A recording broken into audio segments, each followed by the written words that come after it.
Well, thank you all so much for coming tonight. My name is Anderson Cook. I am the statewide programs coordinator at the South Carolina State Library and also for ReadSC, which is South Carolina's Center for the Book. My pronouns are she and her, and I want to thank you again for joining us tonight. We have an author talk featuring Susan Beckham Zurenda. This is in partnership with the Georgia Center for the Book. This is the On My Mind series where we work with authors that are either from South Carolina or Georgia, writing usually about the South. So I want to thank the Georgia Center for the Book for their partnership on this, and thank you all for being here.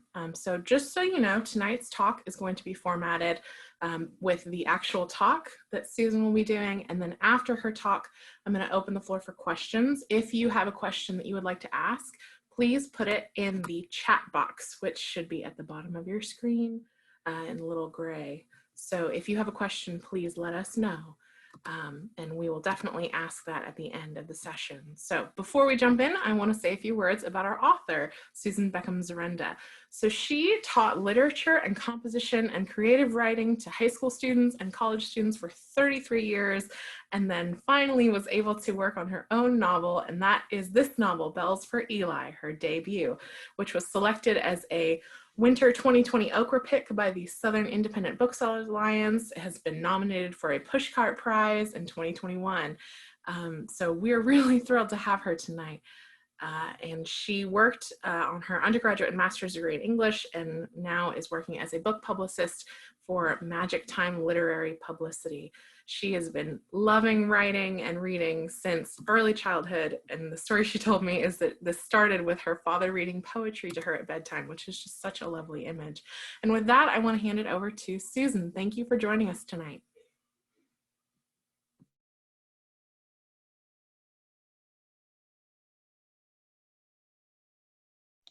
Great, now I'm here. I am so happy to be here, and I thank you, Anderson, so much for hosting me, and thank the South Carolina Center for the Book and the coordination with the Georgia Center for the Book. It's just a pleasure to be here and talk about a particular topic in Bells for Eli, and that is the consequences of childhood trauma. There are a lot of different things that I can talk about in the novel, and I loved the 60s music that Anderson was playing before we started. There is a great deal of music in the novel, but tonight I'm going to center on the consequences of childhood trauma because my character Eli is a victim of that. So trauma is a complex word. We, I think, associate the term most often with military personnel who are exposed to war trauma and who experience post-traumatic stress disorder, and individuals who suffer with what we call PTSD. They suffer symptoms like flashbacks, nightmares, emotional withdrawal, anger, fear. My own paternal grandfather, whom I never met, he had PTSD from his service in World War I. The condition then was called shell shock, of course. And my grandmother couldn't manage the magnitude of the war's effects on her husband and raised two daughters. And so, as the story was told to me, my grandfather was sent to live with two sisters until he died at around age 60. He misused alcohol. He often physically shook with fear. Sometimes he hallucinated when re-experiencing his traumatic events. But exposure to traumatic experiences does not affect just those exposed to war. The consequences of repeated trauma are and have always been part of the human condition, even for children. In my novel, Bells for Eli, my character Ellison Winfield, who is called Eli, experiences long-lasting physical and emotional trauma that begins with a devastating accident at age 3 when he swallows, Red Devil Lye from a Coca-Cola bottle. His father had been using the substance because it has properties like helium. We think of it as a chemical that cleans drains, and it did. I think it's not used at all today, but it also had properties like helium, and so he was using it to blow up balloons for his son's birthday party. And I want to read a passage from the book, And this takes place after Eli has returned home after his accident from his 6-month stay at Boston Children's Hospital in November of 1959. A different time, a different kind of medical procedures than we would have today for a similar accident. His beloved cousin, Adeline Green, who's called Delia, she is the protagonist of the novel, and she is the first-person narrator of the novel. And she explains her cousin's circumstances here as best she can understand them from a 4-year-old's perspective when she first sees Eli after he comes home. Delia is 21 years old when she narrates the story of her and Eli's lives, but she often speaks from the viewpoint of a younger self, as of course she does here. When I first saw Eli after the accident, the string both fascinated and puzzled me. It looked like ordinary white cotton twine, often slipping from its place tucked behind his ear and falling across his lower cheek. I asked questions until my mother relented and tried to explain. The doctors in the hospital tugged on the string in Eli's nose to pull the tube through his gastric tract to his throat, she said. Then they reversed the course by pulling on the other end of the string stationed at the hole in his stomach. Why? I asked my mother. The poison caused scar tissue and other things I don't know. The doctors have to keep everything open, she said. Does it hurt? I asked. They give him medicine so it doesn't hurt as much, she said. Her explanation made little sense to me. I didn't know what scar tissue meant. I was too young to envision it, and I had never seen, nor would I ever see, the bottom end of the string. I could, however, imagine the pain of an object in Eli's throat, since I had once tried to swallow an aspirin. The hard, solid pill made me gag. It terrified me, and I refused to try again. So whenever I needed it, Mama mashed up aspirin with the back of a teaspoon in Coca-Cola, and I drank it from a cup. I learned much later the doctors in Boston recommended my aunt and uncle put Eli in an institutional setting and predicted he would never be able to live at home. Mary Lily and Jean refused to believe them. When they brought him home, Aunt Mary Lily learned how to feed Eli. She ground his food in the blender, removed his stomach plug herself, and inserted the pureed mush into his stomach with a turkey baster. After each meal, she taped the plug back in place. Eli's parents could not, however, maneuver the dilator on their own. So routinely, Eli returned to Boston Children's Hospital. The trips were costly and disruptive, and Eli hated each one. Finally, toward the end of 2nd grade, when his esophagus was bigger, an alternative was proposed. Eli could swallow a flexible tube weekly instead of having the procedure in Boston. He was promised the permanent removal of the string as incentive to learn how to swallow the dilator and pull it back out himself. Well, Eli's calamity generates trauma on top of more trauma until it seems more than a young child can bear. But he survives. He is a fighter. And by age 12, it appears he has conquered his ordeal. He looks normal on the outside. He has friends. And with his tracheotomy gone, he can even swim like other kids do. Only, really, he isn't thriving. He is still very much in survival mode. In truth, I didn't know that I had created a classic illustration of lasting childhood trauma in the character of Eli until my cousin Jeannie, who is the director of behavioral psychology at Duke University, told me I had done so after she read the novel. I started out and wanted to develop how a severe accident at a young age with physical and emotional consequences lasting throughout much of childhood could set the trajectory of a life. And when I developed Eli's adolescent character of a boy who looks normal on the outside, but is still suffering on the inside, I was mostly working from intuition. My novel, though, is inspired by a similar traumatic incident that one of my first cousins experienced at a young age. My paternal uncle, my father's brother, poured Red Devil Lye into a Coca-Cola bottle to blow up balloons for my cousin Danny's second birthday party. I was told my uncle left the bottle on the back steps and Danny drank from it. They were living in Plainfield, New Jersey, and my family lived in South Carolina. So I didn't grow up in the same state with my real life cousin, nor would I have been old enough to remember the accident. But I saw Danny at various times in our growing up years. And I recall one occasion when his family was at our house visiting, a neighborhood friend of mine happened to come over to my house, and there were 5 of us children playing in the backyard, and my nosy friend would not stop asking Danny questions about his appearance. Why did he breathe through his throat? Why did he have a string in his nose? Why was there mucus coming out of the holes in the metal plate in his throat? And Danny tried to ignore her, but she didn't let up. He finally climbed to the top of the sliding board and sat there. And I remember feeling for him.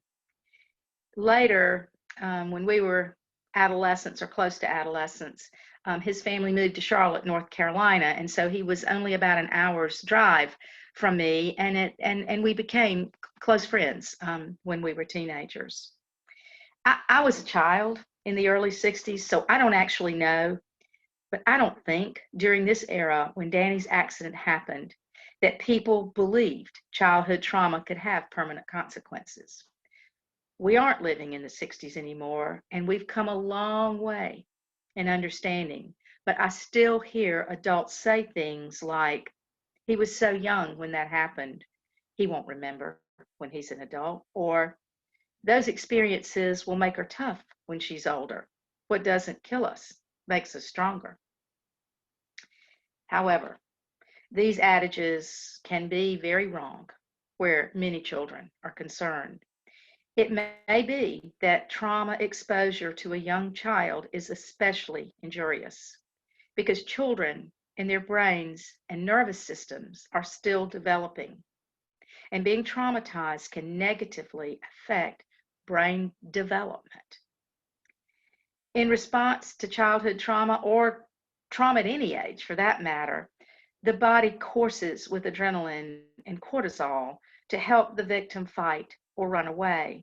But a child can't often escape his or her traumatic circumstances.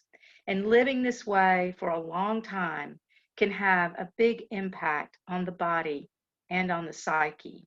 Even if later in life the child finds him or herself in a functional, supportive environment without pain, the stress response that was so adaptive in the child's traumatic or abusive environment might be maladaptive for a flexible, connected, and fulfilling life. As a result, children who suffer trauma might grow up responding quickly and decisively to the smallest signs of threat. And as a defense mechanism, they might also suppress their emotions. Such children don't want to be quiet and still because if they are, their memories surface. And with their high cortisol levels, these children often yearn for excitement that distracts them so that they don't have to feel anything. And in my book, Eli is unwilling to self-reflect and examine his feelings. He craves excitement and risk because dangerous activities like climbing towers allow him to escape his feelings. Drugs also enable him to escape, and as he refers to it, bring peace. But he also develops into a young person with a tremendous compassion and caring for others in need because he understands suffering and persecution. Now, obviously, not every child experiencing repeated trauma will develop, thankfully, PTSD symptoms. A 2012 IDSO, Gyragov, and IDSO study found that for students who experienced bullying, 27.6% of boys and 40.5% of girls had PTSD scores in the clinical range.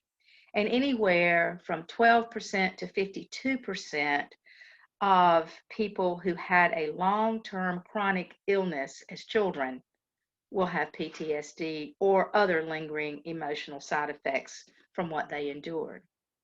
My character Eli experiences both situations, a long-term painful medical condition and relentless bullying by his peers.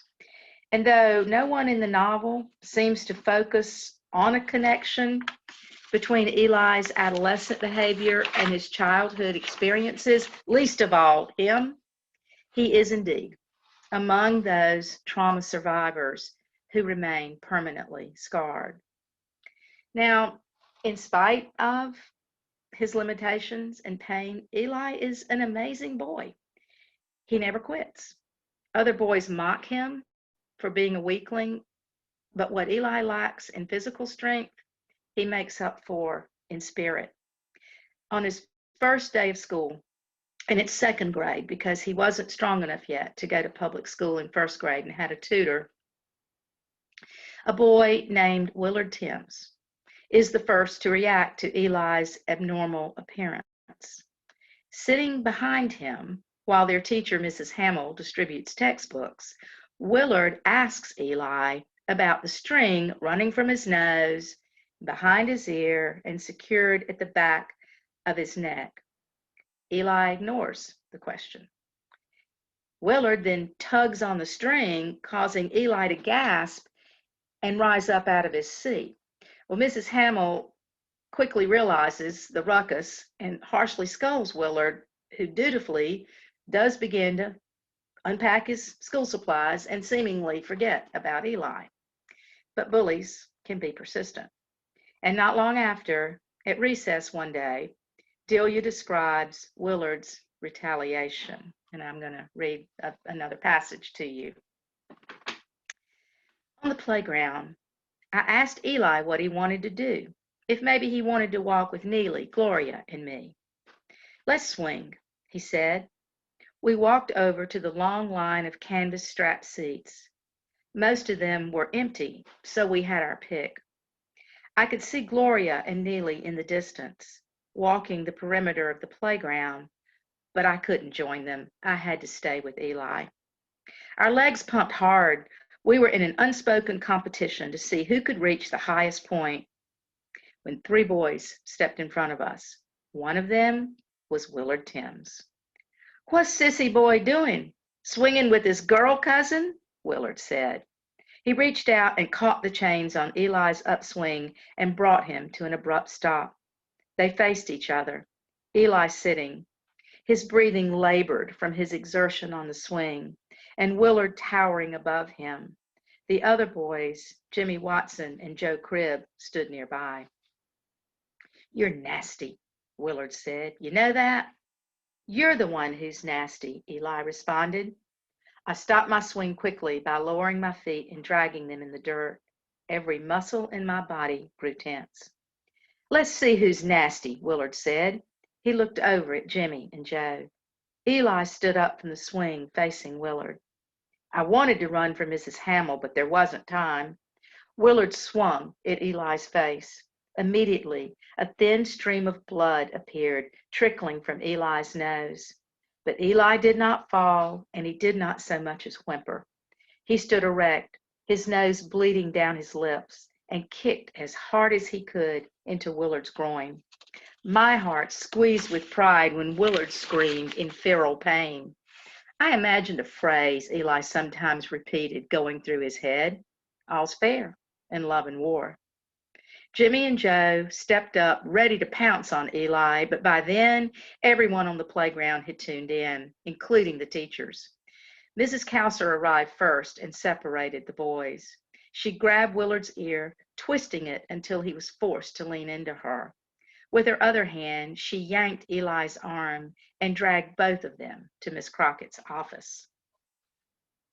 Now, as I mentioned, by early adolescence, all the outward appearances of Eli's accident have disappeared.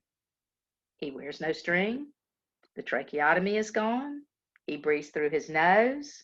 He exhibits no foul smell because the opening in his stomach has been closed. And after a series of trials, he proves himself to the other boys, and he's no longer bullied. He possesses a natural brilliance, and he's gifted with charm and charisma. He's a talented musician, inspired by the sound of bells. Nothing lures Eli more than a bell tower, especially the old fire tower with its large alarm bell behind his aristocratic grandmother's antebellum home. Eli is an adolescent full of potential. He is empathetic. He has a keen awareness of others' pain, and it is stimulating to be his friend because risk does not scare him. But Eli embodies many PTS symptoms that do impair him. He angers quickly, he blocks his feelings, he exhibits self-destructive behavior, and, except for Delia, often has difficulty trusting others.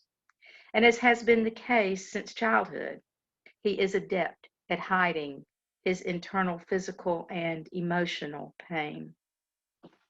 As he ages, and the book, of course, begins when he's 3 with his accident, and it ends in their college years. As he ages, Eli's persistent need for stimulation to distract him from dealing with his emotions becomes more and more problematic. He listens to no one. He uses illegal drugs to excess. His need to forget surpasses everything. And after his beloved grandmother, whom he calls Mimi, dies, against the advice of Delia and his girlfriend Isabel, Eli climbs the fire tower behind her house to toll the years of his grandmother's life. The 60-foot metal tower is old and unstable. It's metal, but it's unstable. But Eli relishes the risk, for it distracts him from his sadness. He loved his grandmother very much. So I'll read you one more passage, and this is during the teenage years. Still, of course, Delia narrating. Isabel and I stood on the lawn beside Mimi's hen house, waiting. I inhaled deeply, watching Eli approach the tower. The air seemed redolent with straw and foul, but that was impossible, for there had been no chickens for several years.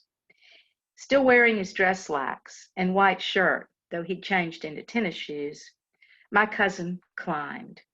Isabel reached out and gripped my forearm. She looked away nervously toward the south end of the pasture. I observed Eli intently. I watched him pass through the small opening onto the narrow spaced slats of the platform around the bell. I watched him right himself at the top, walk the perimeter. I waved, but he did not see me, or if he did not respond. He began to swing the bell. The rings, hard and powerful, vibrated into the ground around us.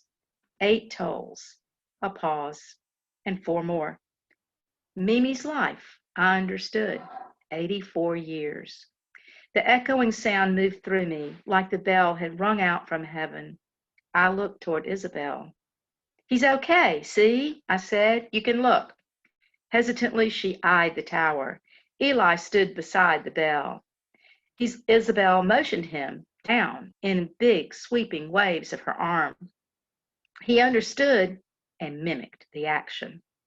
Damn him. Ever the performer. I threw my own hand in the air and pointed my index finger down in a strong, jerking gesture. I couldn't hear him, of course, but if I could, I suspected he might be laughing at our agitation. All of a sudden, he collapsed onto the graded platform surrounding the bell. What is he doing? Isabel shrieked. Not sure, I said. Eli had never sat on the slats before, at least not when I was around. It made me nervous. I squinted upward, my eyes watering against the intensity of the sun. I could see him sitting cross-legged and looking at something in his hands. It dawned on me quickly. He was reading whatever was on that paper he had stuffed in his pocket. reading it while he was alone. And I should say they'd been inside his grandmother's house before this and rummaging through things. Jesus, what is he doing sitting down? Isabel asked again. Is he trying to torture us? No way could I see eye to eye with my cousin from that distance, but it was as though I could. Still as stone, I stared up at him. Isabel began flailing her arms, and I grabbed her to keep her still. I continued to stare, hoping if Isabel and I did not react, he would come down. I could no longer see the paper and assumed it was back in his pocket. He continued to sit. Minutes passed. His inertia scared me. Finally, he stood and rotated his arms in a windmill toward us. The bizarre standoff ended. I determined to know what he'd been reading as soon as he reached the ground. He planted his feet on the slats, withdrew to the opening, passed through, and began to descend. Isabel and I strolled toward the bottom of the ladder, our chatter marking our relief, when I heard a grinding pop and then a clank of metal. It wasn't loud, but it was distinct. I looked up to see my cousin dangling on rungs come loose from their connection to the tower, maybe 20 feet above us. He'd not swung far, but clearly the ladder was no longer anchored below him. Eli had come unmoored. I opened my mouth involuntarily to scream, but what came out was a dry, hollow gag. Isabel screamed with as much might as I've ever heard in a human being before or since. Stop, I croaked at her. Please stop. But she continued. You've got to stop. You're making it worse, I said, but she couldn't help it. Her instincts had taken over. I don't think she heard me. I ran from her, spanning the few remaining yards to the ladder. Don't touch it, Eli yelled down, his voice trembling, and I knew he too feared the loose section would break off. I shielded my eyes with my hand and looked up again into the sun's glare. The white soles of his tennis shoes quivered on the swaying ladder. Listen to me, Eli. You've got to get off the ladder now. I can see from here what you have to do. Before it falls all the way, I thought. My throat clawed tight. I coughed hard and spoke again. Put your left foot on the cross support beside you, and then your right. Hold on above and inch both feet into the corner at the steel column. I'm going to jump, he called. It's too far, I warned. My voice suddenly returned. Isabel arrived beside me, no longer screaming, but breathing hard in spasms. I've got to jump. I can't stay up here, he said, leaning out, making the ladder shudder. Herculean as he was in aspect, he believed he could leap safely to the ground. I knew he'd kill himself. I'll leave it there and conclude by saying, while Eli cherishes Delia more than anyone and attempts to protect her from her own troubles, he cares not for protecting himself. His indelible internal wounds harbor pain and insecurity, scars that rule his impulses. From early in their lives, Delia guards Eli, and it's a responsibility that grows more challenging every year. Eli's life, I think, illustrates the complexity of fate, how it takes with one hand and gives with the other. Yes, Eli is a tormented young man, yet he is also a young man with a tremendous capacity for love and compassion. His accident changes the typical relationship he and Delia might have had into one of incomparable love and deep complexity, developing into a love forbidden by social constraints. Theirs is a world where cruelty and pain threaten two cousins, whose extraordinary love prevails, a world in which, in the end, Delia will learn a deep family secret and truths about Eli she has never known. So I would be happy. I'm not an expert on childhood trauma, though I've done a lot of research and talked a lot to my as I mentioned to you, is the director of behavioral psychology at Duke. So I'd be glad to try to answer those kinds of questions, or any that you might have about the novel or the process or whatever. Thank you, Susan. So for everyone who does not know, I am going to press enter, and I have shared with you some links both to Susan's webpage, the Georgia Center for the Book page, and ReadSC's page, which is the South Carolina Center for the Book, so that you know where to put your questions if you have any. And I definitely have a few, and I took some notes while you were talking. So this was one of the last things that you sort of touched on, and I understand that you took part of the inspiration for your novel from one of your own cousin's traumatic experiences. But what was it that made you want to write about a relationship that is taboo as part of this novel about trauma? That question has been asked to me before. Early on, a magazine interviewer asked me that question, and it kind of stunned me, because the truth is, I really didn't decide to write about a taboo relationship. As crazy as that sounds, I decided to write a story about first cousins who lived across the street from each other and grew extraordinarily close, in large part because of Eli's accident. But when they become sexual beings, adolescents, these feelings are there, the depth of their feelings for each other, the trust that they have is there. And one night I was sitting at the computer writing, and it was a scene. I was writing the scene after Eli and Delia had left a dance, a cotillion in Columbia. It's the only real town named in the book. And Delia has, Eli has taken Delia to the dance, and asked a lot of boys to dance with her to try to get her over, so to speak, a destructive relationship with her boyfriend.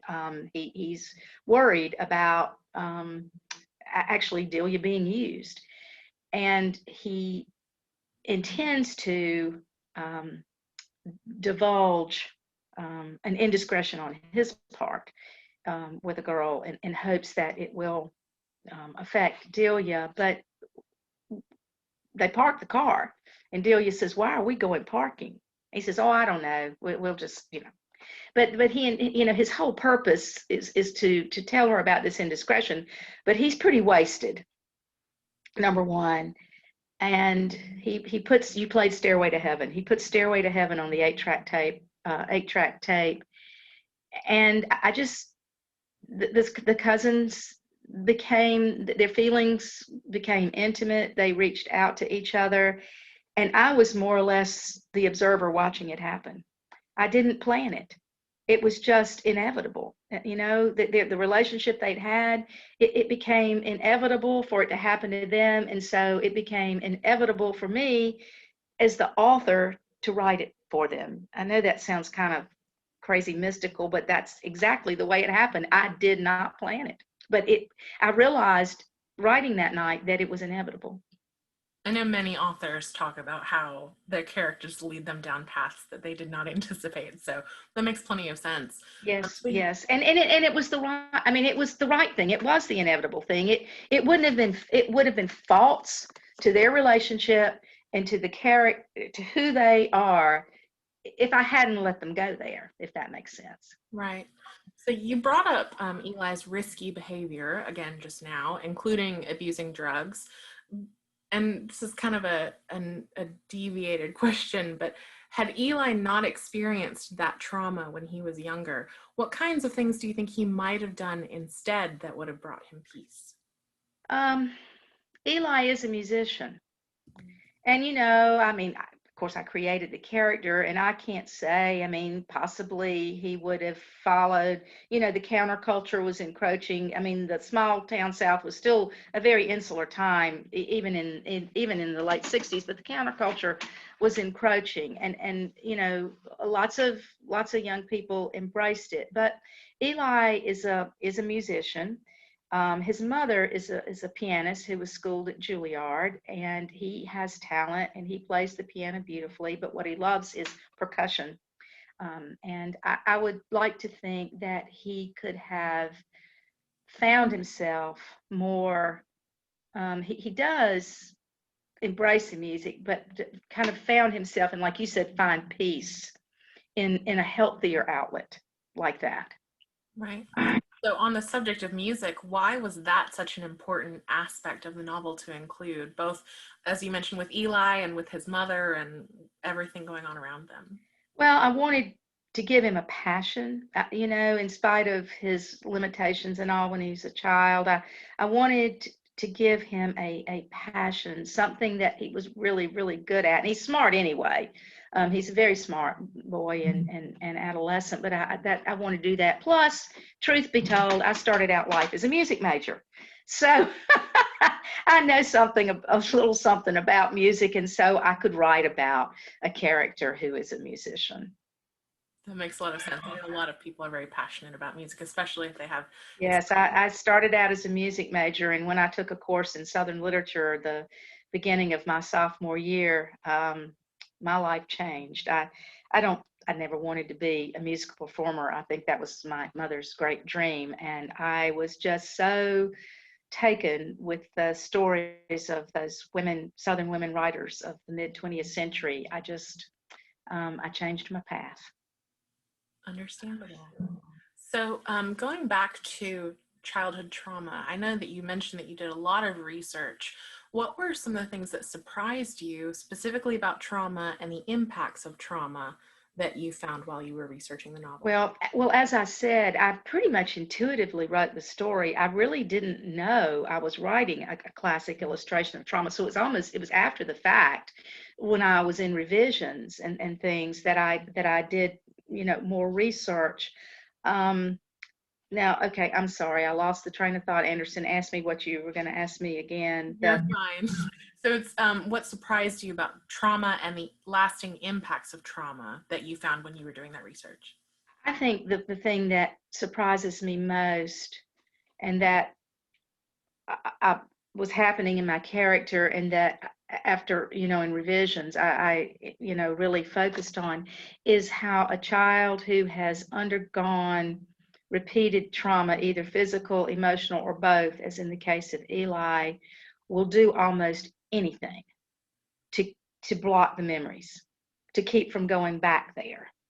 And it causes, it causes all kinds of other problems, like escape through risky behavior, or not trusting people, but just the absolute determination not to talk about what happened, and not to go back there in your head. And I've been asked, why didn't I tell the story through Eli's point of view? Well, that's one of the reasons, that Eli doesn't go back there. He doesn't dwell, or tries not to ever think about the bullying he endured, the medical procedures he endured. So it made sense to me to tell it through Delia's observation of him. Right. So before today, you and I talked about different kinds of trauma, and specifically, you and I talked about how this pandemic is potentially a traumatic experience. So I know that that's different from Eli's experience, but can you talk about what about this pandemic you consider to be traumatic or is generally agreed to be traumatic? Well, I'm no psychologist, but for me personally, the pandemic, I'm better now, but it has made it really hard for me to focus. And I've heard other people say that too, that they can't do, other writers have said to me, they have a hard time writing. Even readers, have a hard time reading books. I've had a hard time reading. I am back to writing now, but for the first couple of months or so, it was just very hard to focus. And I think other people have experienced that too. But I know we're all on edge. We're just all on edge from this, because we're social creatures. Human beings are meant to be together.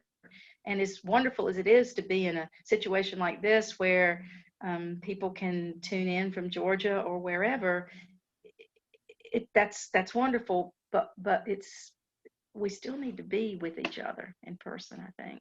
Right. No, I completely agree. It's good to acknowledge some of the benefits that we've had, but to ignore the more damaging or difficult aspects wouldn't be accurate. Right. It has been a challenge for a lot of people. It has. It has. Yeah. So you mentioned that you're writing. Do you have another novel in the works? I'm trying. I am working on a second novel. It's not a period piece. It's set more in modern day, although I'm setting it in 2012 because I wanted it to take place before technology completely took over in the classroom. I know a whole lot about teaching, and I'm setting the novel in a high school. I'm trying to tell it from 3 points of view. Whether I'll be successful or not remains to be seen.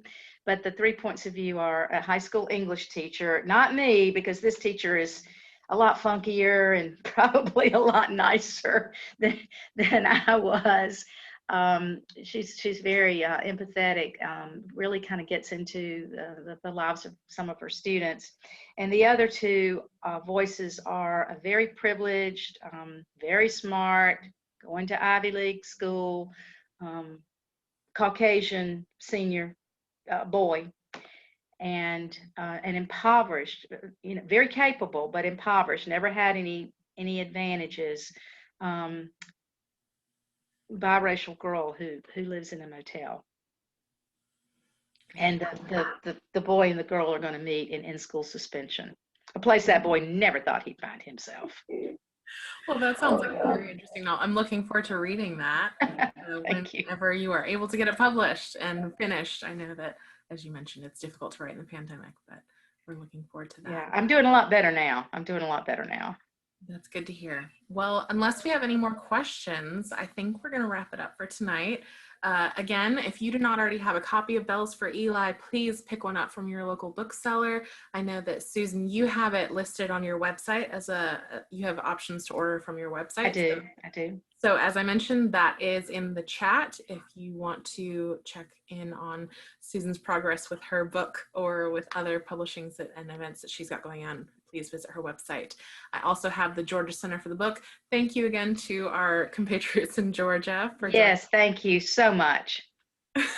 We are really Hi, Joe. Hey, Joe. We're really looking forward to this ongoing partnership, the On My Mind series, which is an ongoing partnership between authors throughout the Southeast, featuring Georgia. Oh, thank you. Got a copy of the book right there. So again, if you do not have a copy, please check one out from your local bookseller. And if you want to attend events like this for the future, check out the Georgia Center for the Book. Again, that's linked, or readsc.org, which is also linked. And yeah, it's going to be a great collaboration. I'm really looking forward to it. It's already been great. And I'm published by Georgia Press, Perfect. As I said, driving home those parts. Mercer. Perfect. Well, thank you all. And if you would like to watch this recording again, maybe see a different aspect, we will have this recording available on YouTube. So thanks again for joining us. Thank you, Anderson. Thank you, Joe. Thanks, everybody. Have a good evening. Bye-bye.